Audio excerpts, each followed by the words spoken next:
Permettez-moi de rendre grâce à Dieu Tout-Puissant qui nous a permis aujourd'hui de pouvoir nous tenir ici et nous adresser à la nation entière. Permettez-moi également de rendre donc un hommage à tous ces combattants qui bravent vents et marées et qui nous permettent de survivre. Permettez-moi de rendre un hommage à tous ceux qui ont perdu la vie dans ce combat. Tous ceux qui sont aujourd'hui sur les lits d'hôpitaux et qui cherchent à recouvrer la santé, nous prions Dieu qu'il leur accorde meilleure santé.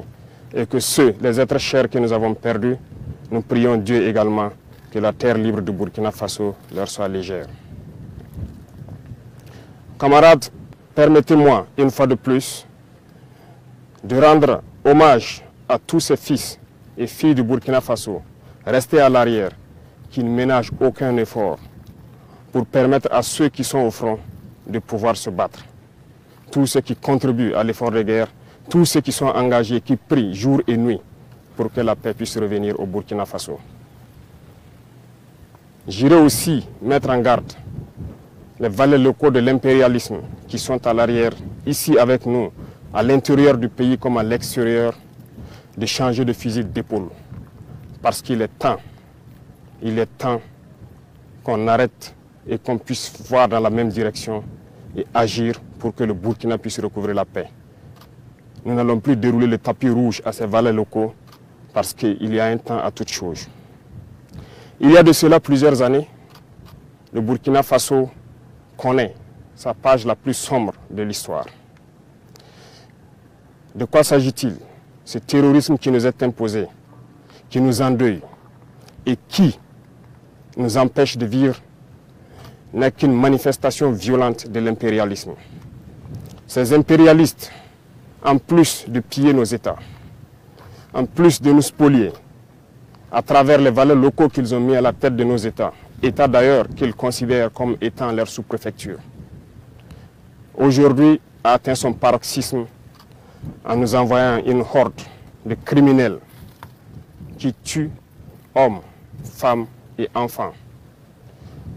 Nous supposons que c'est l'apogée de l'impérialisme et du néocolonialisme.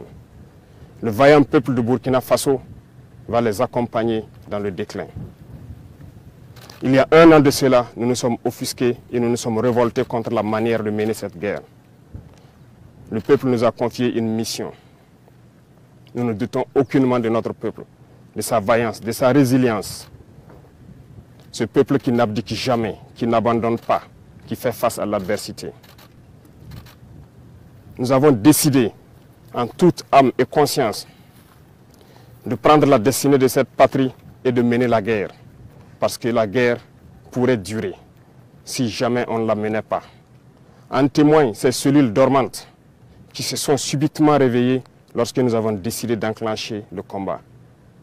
Ces derniers jours, vous avez pu remarquer l'intensité de la bataille qui nous reconforte dans notre thèse qu'il y avait plusieurs cellules dormantes qui devraient entretenir cette guerre pendant des décennies et des décennies.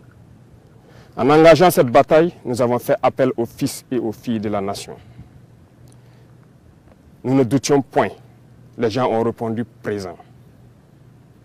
Plus que ce que nous estimons, et aujourd'hui encore, plus les gens sont déterminés à s'engager pour la bataille. Nous remercions ce vaillant peuple d'avoir compris ce message. En plus de cela, nous avons souhaité à ce que le peuple finance sa propre guerre. Ce qui a été compris.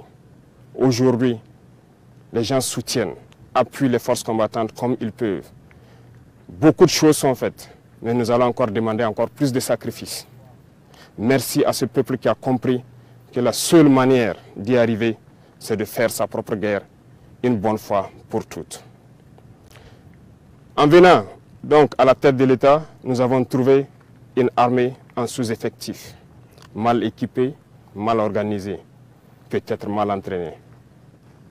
Il s'agit pour nous, dans un premier temps, de faire appel rapidement aux VDP qui ont répondu et aussi de les équiper, ce qui ne fut pas une tâche facile.